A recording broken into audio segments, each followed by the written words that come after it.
Halo, selamat pagi semuanya. Ya, ini merupakan materi mengenai kutipan dan penulisan daftar pustaka. Baik, jadi di sini Ibu jelaskan terlebih dahulu secara sederhana kutipan itu apa sih? Nah, kutipan ini merupakan bentuk peminjaman suatu gagasan atau ide dari sumber yang nantinya akan kita tuliskan kembali ya dengan cara kita sendiri, tentunya untuk memperkuat argumen kita ya dalam menulis dari sumber yang ada. Nah, sumber tersebut tentu bisa dari buku, dari jurnal, dari artikel, dari website, atau dari sumber manapun itu dapat kita jadikan sumber. Tentunya yaitu tadi untuk memperkuat argumen kita dalam menulis. Oke, itu ya. Jadi intinya seperti itu. Nah, untuk kutipan itu sendiri dibagi menjadi dua ya, ada kutipan langsung dan ada kutipan tidak langsung. Nah, ini yang pertama kutipan tidak langsung, yang kedua kutipan langsung. Nah, untuk kutipan tidak langsung, jadi penulis mengambil ide orang lain kemudian merangkai dengan kalimat sendiri. Nah, inilah yang disebut dengan parafrase.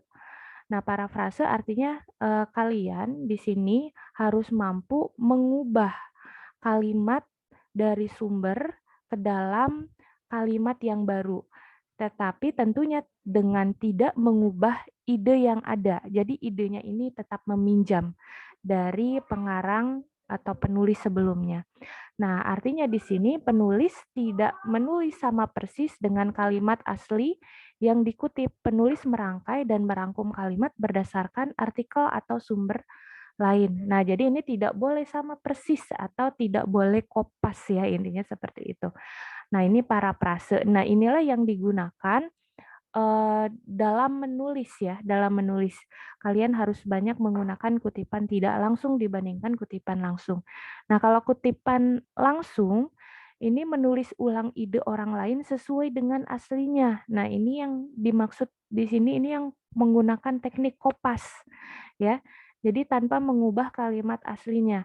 Nah, tetapi kutipan langsung ini biasanya hanya digunakan untuk menulis sumber berupa rumus ya, atau grafik, gambar ya, atau tabel, itu karena kan kopas ya. Nah, kalau untuk gagasan-gagasan tertentu, nah ini sebaiknya kalian gunakan kutipan tidak langsung. Kenapa harus menggunakan kutipan tidak langsung? Karena tulisan kalian itu nanti akan dicek tingkat similarity-nya atau tingkat kemiripannya atau tingkat plagiasinya. Nah, itu tidak boleh satu tulisan artikel itu lebih dari 15%. Seperti itu ya. Nah, sehingga mau tidak mau kita harus menggunakan teknik yang pertama yaitu kutipan tidak langsung dalam membuat ini ya tulisan. Oke. Nah, untuk itu kita lihat ya. Jadi di sini untuk kutipan itu ada kutipan selain secara parafrase tadi ya, tidak langsung dan kutipan langsung atau dengan cara kopas. Nah, ini ada juga ya kutipan tersebut ada kutipan langsung pendek.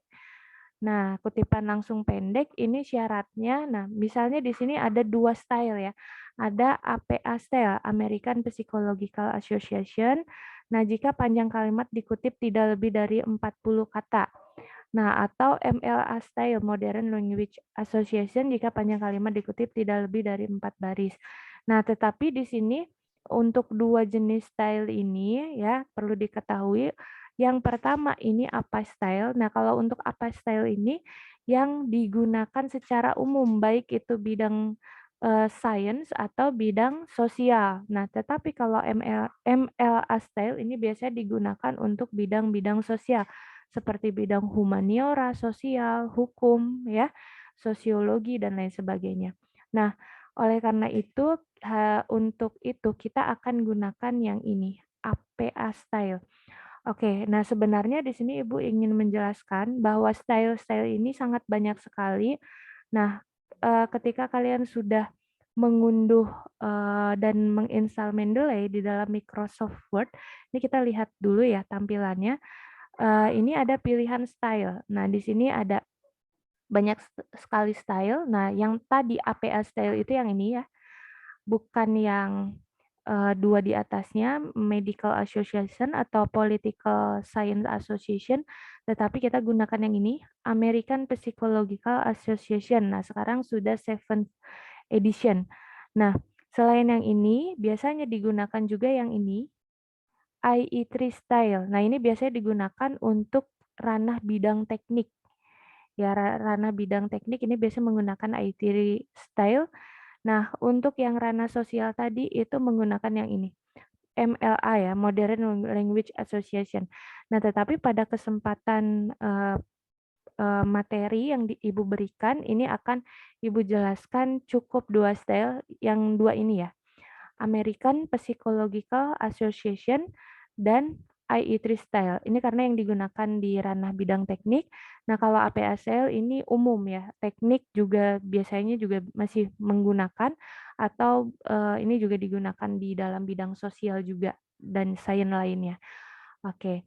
Nah, sebelum masuk ke materi praktek penggunaan Mendeley-nya, Ibu akan jelaskan terlebih dahulu ya materi yang tadi. Oke. Kita lanjutkan dulu penjelasannya di sini. Nah, di sini cara menuliskan kutipan langsung pendek ditulis menjadi satu dalam paragraf karya tulis. Tambahkan tanda petik pada kutipan sehingga tanda petik ini menjadi pemisah antara kalimat Anda dengan kalimat kutipan. Sumber kutipan ditulis sedekat mungkin dengan kalimat kutipan. Nah, untuk ini ya, untuk penjelasan ini merupakan penjelasan dari kutipan langsung ya, kutipan langsung ya, kutipan langsung. Nah, sehingga di sini digunakan tanda petik, dilihat di sini ya. Nah, ini ada tanda petik, di sini juga ada tanda petik. Jadi kalau kutipan langsung itu harus ada tanda petik karena di sini kalian hanya kopas. Nah, di sini penjelasan kalimat sendiri, kalimat sendiri, kalimat sendiri. Nah, ini artinya penjelasan kalimat sendiri dulu, baru di sini penjelasan dari sumber. Jadi ini teks kutipan, teks kutipan, teks kutipan itu artinya kalian kopas dari sumber, terus ditulis di belakangnya langsung diikuti dengan sumber kutipan, baru dilanjutkan dengan kalimat sendiri. Seperti itu. Nah, jadi pada intinya harus menggunakan tanda petik ya untuk kutipan langsung. Nah, kemudian kutipan langsung panjang. Nah, ini dengan istilah block quote ya. Nah, ini kita lihat langsung saja bagaimana cara menuliskannya. Nah, sesuai dengan istilah yang mengikutinya, yaitu dengan cara memblok kalimat yang dikutip tanpa tanda petik ukuran font dan spasi sesuai dengan karya tulis, tetapi ditulis menjorok masuk ke dalam 1 cm atau 5 spasi dari batas margin kiri. Nah, jadi ini ya, ini tulisan kutipannya yang kalian kopas. Nah, ini apabila yang kalian kopas ini lebih dari 4 baris ya, atau di sini kalau APA itu kan menggunakan berapa? Tadi kita lihat 40 kata, dilihat jumlah katanya. Jadi maksimal di sini ya, kalau lebih di sini 40 kata, maka di sini harus 4 atau 4 baris ya, kalau kalian tulis ternyata kok sudah menjadi 4 baris. Nah, berarti ditulis tanpa tanda petik, dilihat di sini ya. Ini tidak ada tanda petik, di sini juga tidak ada tanda petik. Yang ada di sini harus ditulis menjorok saja. 1 cm atau sama dengan 5 spasi.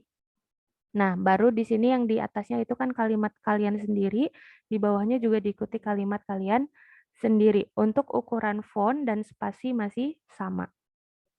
Oke, kita lanjutkan. Nah, yang berikutnya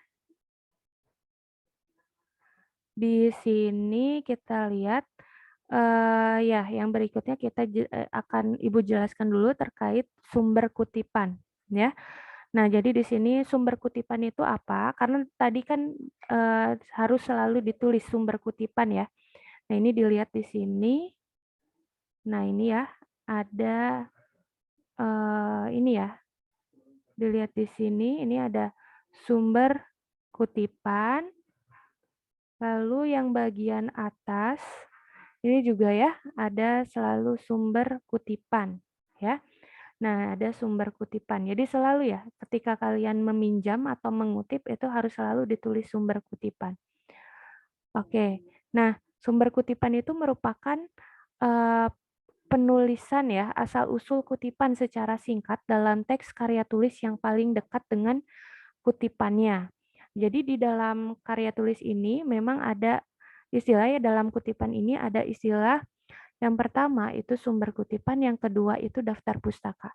Nah, jadi di sini sumber kutipan itu ya merupakan asal-usul kutipan yang ditulis secara singkat. Nah, misalnya kalian menggunakan APA style, maka harus ditulis nama akhir pengarang dan juga tahun.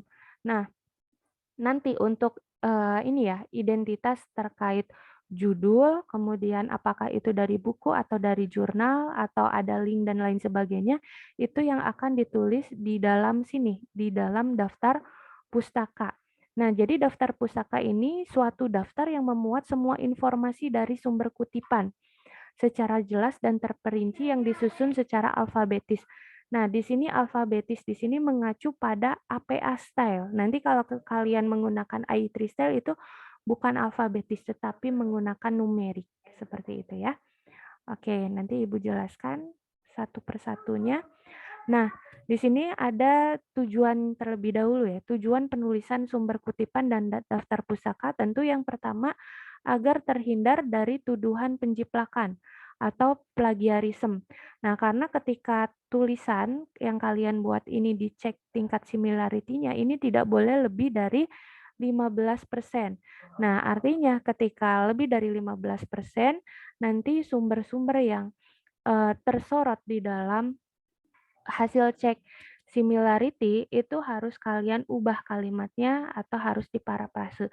Sehingga sebaiknya di sini kita dapat menggunakan jenis kutipan yang ini ya, kutipan yang tidak langsung atau di sini kalian menceritakan kembali ide dari sumber ke dalam bentuk kalimat yang kalian buat sendiri. Tentu dengan selalu menuliskan sumber kutipan dan daftar nantinya ditulis secara lengkap di dalam daftar pustaka.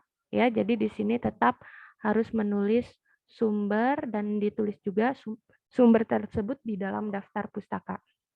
Kemudian yang kedua, untuk menghargai penulis sebelumnya. Ya, tentu ya dengan menyebutkan nama ya. Kemudian di sini juga menuliskan sumber asli itu dari mana. Nah, tentu kita di sini berusaha untuk menghargai penulis sebelumnya. Kemudian membantu pembaca yang ingin tahu lebih dalam mengenai sumber kutipan. Nah, ini kan mengenai sumber kutipan. Nah, sumber kutipan misalnya ditulis ya, misalnya bahasa adalah sistem lambang bunyi yang arbitrer yang digunakan untuk berkomunikasi secara konvensional dalam suatu masyarakat. Misalnya dalam kurung HR, 2010 kurung tutup. Nah, itu kan sumber kutipan HR-nya itu ya. Nah, nanti ini di sini membantu pembaca yang ingin tahu. HR-nya ini akan dapat ditemukan juga di dalam daftar pustaka. Nah, di dalam daftar pustaka itu secara lengkap, oh HR-nya ini HR apa? Oh, ternyata di sini misalnya nama lengkapnya ini adalah Abdul HR. Oh, tahun terbitnya 2010. Oh, di dalam buku apa? Oh, misalnya ini di dalam buku Bahasa Indonesia. Kemudian penerbit bukunya siapa? Misalnya, oh Gramedia Jakarta dan lain sebagainya. Nah, itu semua akan ditulis di daftar pustaka. Jadi, untuk di dalam eh, ini ya, di dalam sumber kutipan itu tidak boleh menyebutkan judul ya, judul. Jadi yang dapat ditulis di dalam sumber kutipan itu hanya nama akhir dari pengarang dan juga tahun apabila APA style. Karena kalau AI3 style itu hanya nomor saja, numerik ya, seperti itu. Oke, kita lihat. Nah, di sini kita lihat di sini ya keterangannya ada banyak versi atau format menulis sumber kutipan dan daftar pustaka. Nah, kalau ini kan, yang dicontohkan di sini APA dan MLA. Nah, kalau di Politeknik Negeri Jakarta kita gunakan APA dan IE3, seperti itu ya. Oke, kita lanjut dulu di sini. Oke, nah ini ya, kita lihat ya contoh APA Style, ini nggak terlalu jauh kok ya, edisi ini masih edisi ke-6, nah tetapi yang sekarang yang terbaru ini edisi ke-7, Ibu jelaskan dulu ya. Nah, menggunakan APA Style, jadi untuk sumber kutipan, nah ini dilihat di sini ada Azaria, ada tahun, ya. Nah, Azaria ini nama akhir pengarang. Kemudian ada Santoso, Azariatan, ini ada 3 nama, ini pun semuanya nama akhir pengarang, dan tahun. Nah, kemudian di sini jika kutipan langsung, maka wajib ditambah nomor halaman. Kalau kutipan langsung, yang tadi ya, yang menggunakan cara kopas. Jadi harus menggunakan tanda petik. Nah, atau kalau lebih dari 4 kalau sudah sampai ya 4 baris atau lebih itu menjorok ya, ditulis menjorok tanpa menggunakan tanda petik. Tadi ya, nanti bisa dibaca-baca lagi. Nah, tetapi di sini ditambah page-nya ya atau nomor halaman berapa. Nah, yang berikutnya di sini untuk penulisan daftar pustaka. Nah, penulisan daftar pustaka di sini misalnya nama lengkapnya Sali Azaria. Nah, kalau menggunakan APA ya, APA style maka di sini ditulisnya Azaria, S. Nah, kemudian Quick Kiangi. Nah, di sini ini nama belakang atau keluarga. Nah, kalau ini kan nama asing ya. Nah, ini mungkin Quick di sini ini nama keluarga sehingga di sini bukan gi-nya ya, bukan gi, kakak, tetapi di sini quick, kg seperti itu. Kemudian lihat ada Sher Philip Sidney, ini juga nama asing ya. Sher-nya di sini ini seperti ini ya, sapaan seperti tuan gitu ya. Nah, sehingga di sini namanya kan aslinya berarti Philip Sidney ya. Berarti di sini langsung aja Sydney, P. Lalu yang terakhir ya, di sini aja Joyce Elliot Spencer. Nah, di sini karena ada tanda ini ya, tanda hubung. Nah, ini dibacanya menjadi satu kata sehingga kalau namanya dibalik Elliot eh, kemudian strip Spencer, J.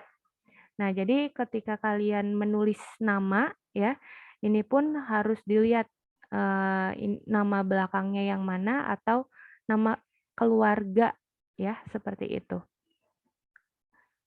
Itu yang harus menjadi dibalik ya di depan. Oke, kemudian di sini huruf pertama dari judul karya atau judul tambahan ditulis menggunakan huruf kapital. Nah, tentu ya di sini untuk judul semuanya ditulis menggunakan huruf kapital ya, huruf pertamanya. Jadi tidak semuanya menggunakan huruf kapital, tetapi cukup huruf-huruf pertamanya, kecuali preposisi dan konjungsi. Ini dalam penulisan judul ya. Kemudian pada sumber online ditulis secara lengkap URL-nya. Nah, di sini ditulis retrieve from ya atau diakses dari. Nah, sebelum URL dan tidak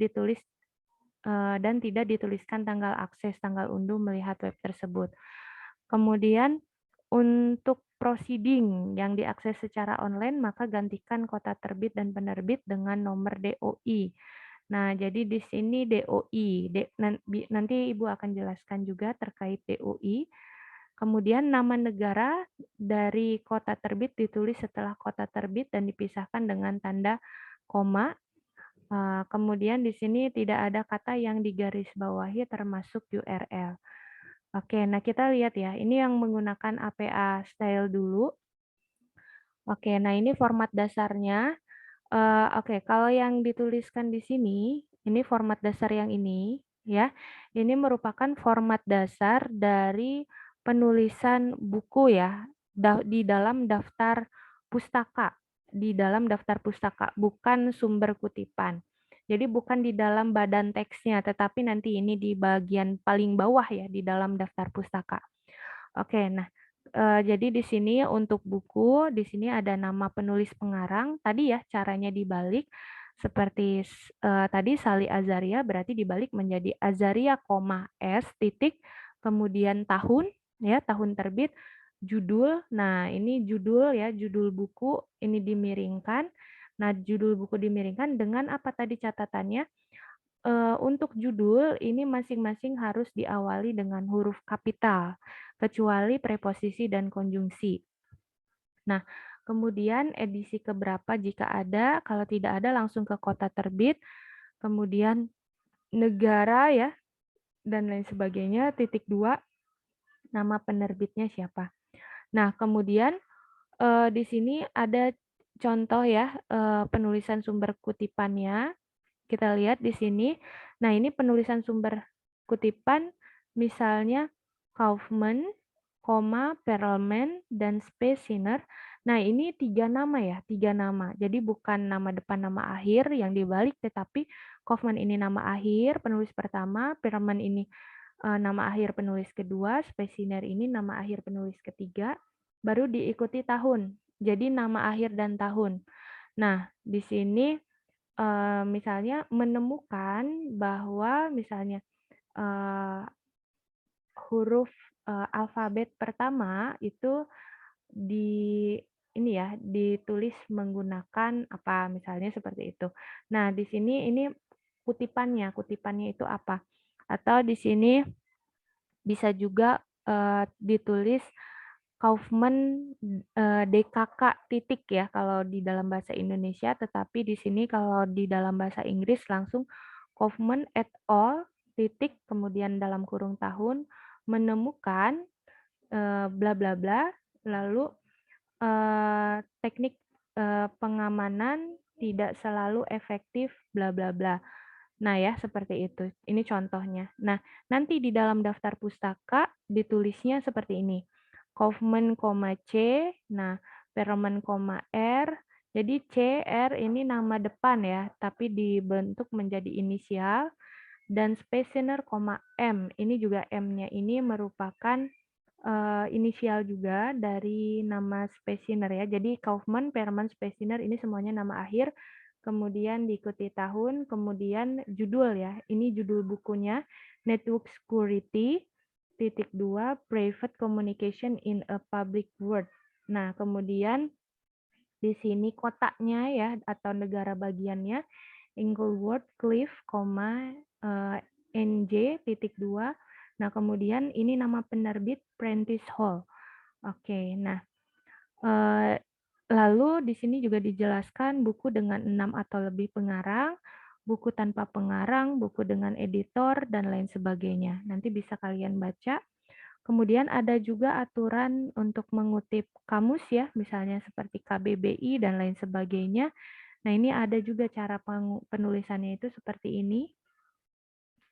Nah, kemudian ada penulis adalah sebuah organisasi, nah seperti misalnya Badan Pusat Statistik gitu ya. Nah, berarti ditulis dalam kurung Badan Pusat Statistik, misalnya 2020, kemudian tutup kurung. Ya, caranya bisa dilihat di sini. Nah, nanti di penulisan daftar pustaka kalau sebuah organisasi ditulis misalnya di sini Badan Pusat Statistik titik kemudian kurung ini ya di dalam tanda kurung apa tahun kemudian judulnya apa ya pokoknya sama ya kesananya. Kemudian ada tesis atau disertasi.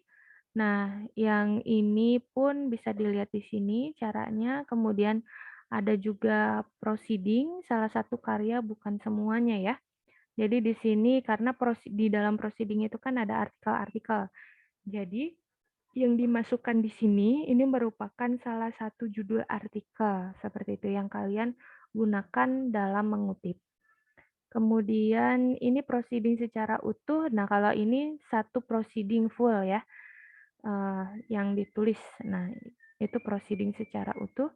Kemudian ini ada juga dari artikel ya, artikel dalam jurnal, kemudian artikel online dengan DOI, artikel online tanpa DOI, artikel tanpa nama pengarang, artikel koran, nah ini yang misalnya dari Sindo atau Kompas, ini bisa dilihat di sini. Kemudian ada juga misalnya ini dari artikel-artikel yang online gitu ya, ditulis sampai HTTP apa itu harus ditulis. Nah, kemudian ada web page, ini dari web ya, dengan pengarang, tanpa pengarang, atau tanpa tanggal. Nah, kalau tanpa tanggal berarti no date atau disingkat ND. Nah, kemudian bisa juga dari video ya, video juga bisa dikutip juga ya. Misalnya dari YouTube, nah itu juga bisa dikutip. Di sini dituliskan ya juga sumbernya. Nah, atau dari sebuah website. Nah, di sini website secara utuh tidak boleh dimasukkan dalam daftar pustaka. Setiap halaman yang ada gunakan dalam kutipan wajib dijabarkan satu persatu. Nah, karena kalau website itu kan ada menu ya, ada menunya. Nah, di dalamnya itu artikel yang mana yang akan kalian masukkan. Nah, sehingga harus dimasukkan tetap satu persatu diikuti dengan judul dan nama penulisnya.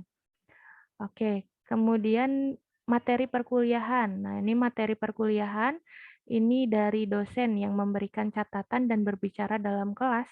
Ini pun bisa ya digunakan untuk sumber handout ya, seperti dari PPT-nya itu juga bisa ya dijadikan sumber ya. Kemudian buku kuliah yang diberikan oleh dosen, materi online. Nah, ini ya dari dosen itu bisa digunakan juga. Oke. Nah, ini sudah masuk ke MLA style. Jadi nanti kalian cukup membaca ya bagian APA style ini ya. Silakan dibaca lagi, dipelajari lagi.